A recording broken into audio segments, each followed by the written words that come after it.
네, 민주사회를 위한 변호사 모임의 사무총장을 맡고 있는 송상주라고 합니다. 반갑습니다. 지금 국회에 두 가지 특별법이 발의가 되어 있습니다. 매우 중요한 내용을 담고 있고 지난 2월부터 시작된 사법농단, 그리고 올해 5월 좀 더 본격적으로 그 실체가 드러난 이 사법농단 문제에 대해서 지금까지 제대로 된 책임자 처벌과 피해자들에 대한 제대로 된 피해 구제 조치가 아무것도 이루어지고 있지 않은 상황에서 현재의 진실 규명에만 모든 것을 맡길 수 없고, 이제는 국회가 나서서 마땅히 자신의 역할을 해야 된다는 취지에서 두 가지 특별법이 발의된 것입니다. 두 가지 모두 매우 시급하고 중요한 것입니다.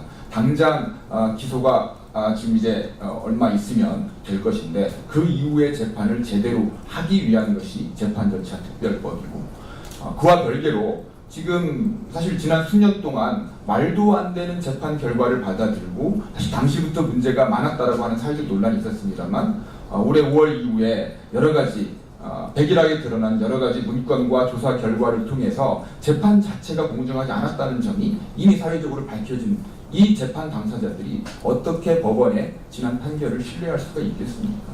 그 신뢰할 수 없는 재판을 그대로 두고 법원을 스스로 옹호하는 이러한 법원의 행태로 오히려 사법권의 신뢰가 바닥없는 곳으로 계속 추락하고 있습니다. 사법부의 신뢰를 회복하기 위해서라도 지난 잘못된 재판들에 대해서 다시 공정한 절차에 의해서 재판을 받을 기회, 재심을 다시 열 수 있는 기회가 반드시 열려야 될 것입니다.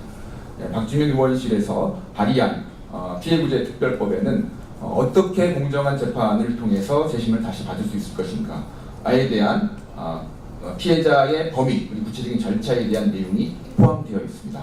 그리고 앞으로 재심 이후에 또는 그 전에라도 국가에 대해서 많은 손해배상 청구가 있을 것인데, 그 손해배상 과정에서 국가가 어떠한 경우에도 시효가 지났다는 이유로 항변할 수 없도록 하는 그러한 내용도 포함되어 있습니다. 이러한 법안 내용에 대해서 많은 관심을 가져주시고, 더 이상 국회가 직무유기를 하지 않도록 촉구해 주시기 바랍니다. 감사합니다.